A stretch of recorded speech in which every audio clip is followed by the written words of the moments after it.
Assalamualaikum warahmatullahi wabarakatuh.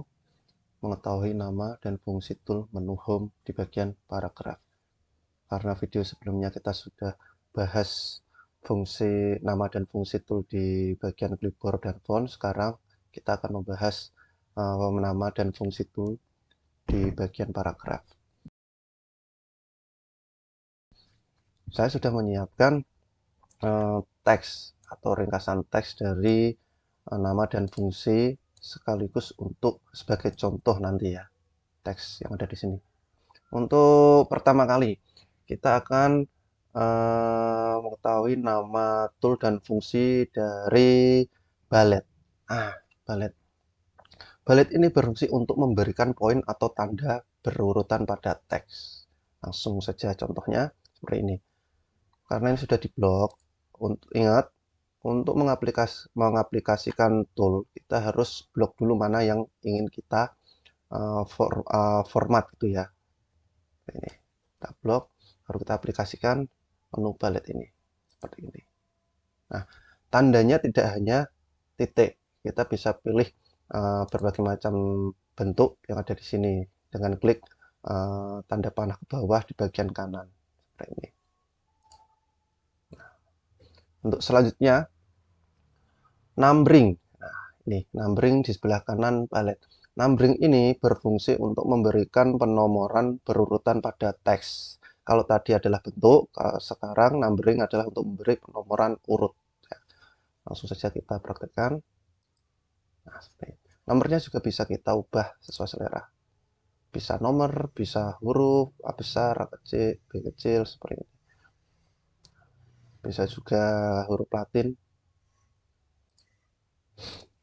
Lanjut, sebelah kanan ada multi level list. Nah, fungsi multi level list ini untuk memberikan penomoran atau poin bertingkat pada teks.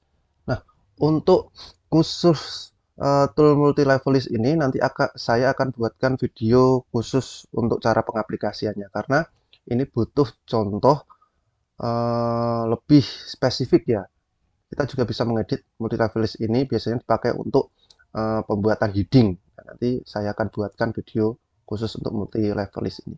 Nah, bagian kanan di bagian ini adalah decrease indent. Decrease indent ini untuk mendekatkan paragraf ke margin. Nah, contoh sampai sini ya, decrease indent. Contoh untuk mendekatkan paragraf ke margin. Karena ini sudah paling dekat dengan margin, maka kita mundurkan dulu.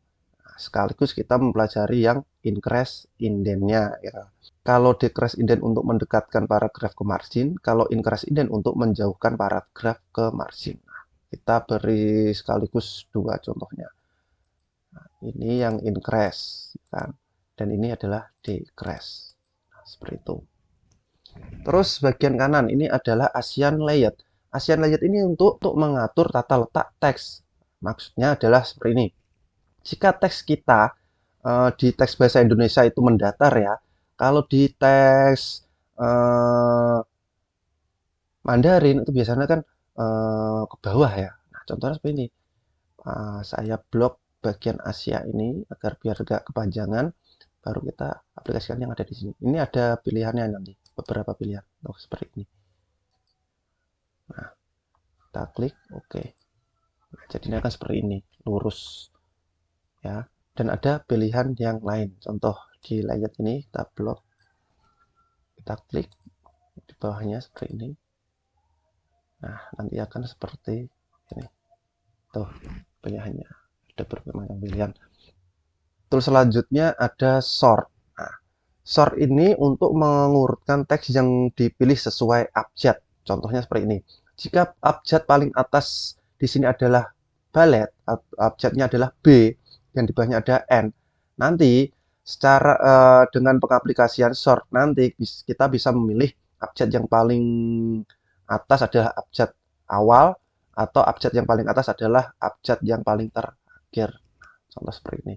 Di sini ada ascending dan descending. Tadi saya sudah jelaskan kalau abjad paling awal itu adalah huruf awal itu adalah ascending, kalau abjad yang paling awal adalah huruf terakhir adalah descending. Bedanya ini. Kita buat yang ascending dulu. Oke. Nah, secara otomatis huruf abjad A yang paling awal adalah nih, A. Kalau descending, huruf terakhir adalah huruf yang paling akhir dari abjad. Nah, seperti ini. Selanjutnya ada show atau hide ya. Show atau hide. Ini fungsinya untuk mengetahui jarak spasi atau enter. Fungsinya ini biasanya untuk koreksi ya, koreksi apakah tulis teks kita ada kesalahan, itu biasanya untuk pengetikan resmi seperti skripsi, makalah, atau laporan. Nah, contohnya seperti ini. Di sini ada huruf titik. Titik ini biasanya adalah spasi ya, spasi. Kalau huruf seperti huruf P ini kebalik ini adalah enter. Jadi setiap teks itu belakangnya ada seperti huruf P terbalik ini berarti kan enter ya. Selanjutnya ada aligned left. Nah, sesuai namanya aligned left, left adalah kiri. Fungsinya untuk meratakan paragraf ke margin kiri. Karena ini sudah rata kiri, kita coba ke rata tengah dulu. Ini baru kita aplikasikan. Seperti itu. Nah, secara tidak langsung, tadi kita sudah belajar ini, center ya. Contoh tadi. Sekaligus kita belajar center. Selanjutnya sebelah kanannya ada aligned right. Nah, kalau tadi ada kanan, ada kiri, rata tengah. Ini untuk rata kanan. Contohnya seperti ini. Sebelah kanannya lagi ini ada justify. Justify ini untuk rata kanan dan rata kiri.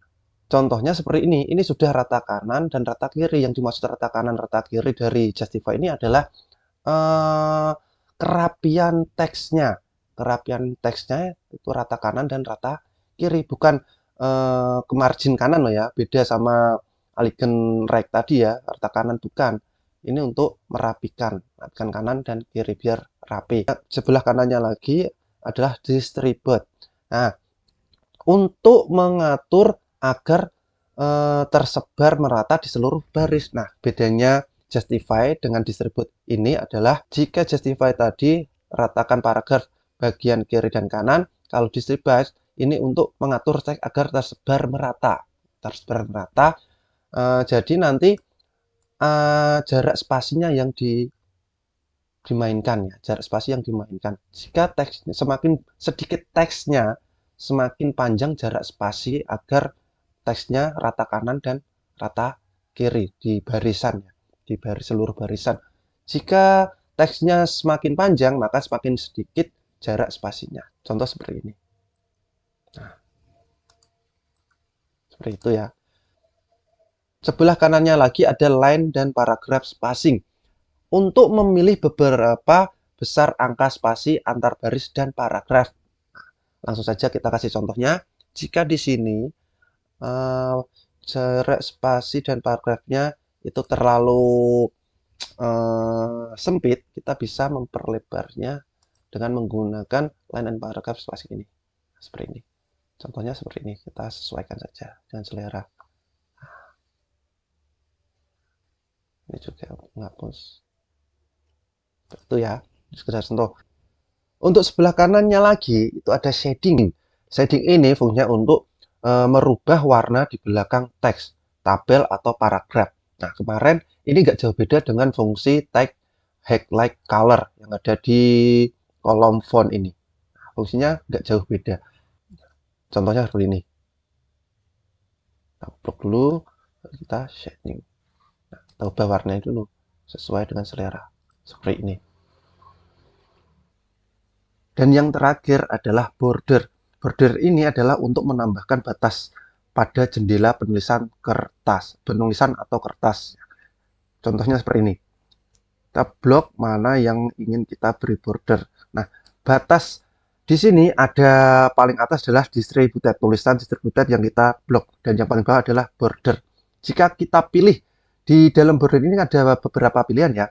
Kalau kita pilih top bottom border ini adalah bagian garis paling bawah. Nah, untuk top ini adalah bagian paling atas. paling atas yang kita blok tadi adalah distributed, berarti yang paling atas yang digaris adalah distributed. Nah, kita juga bisa memberi garis di setiap paragraf di sini ya, atau penulisan di sini ya, dengan cara kita klik alt border. Nah, seperti ini contohnya.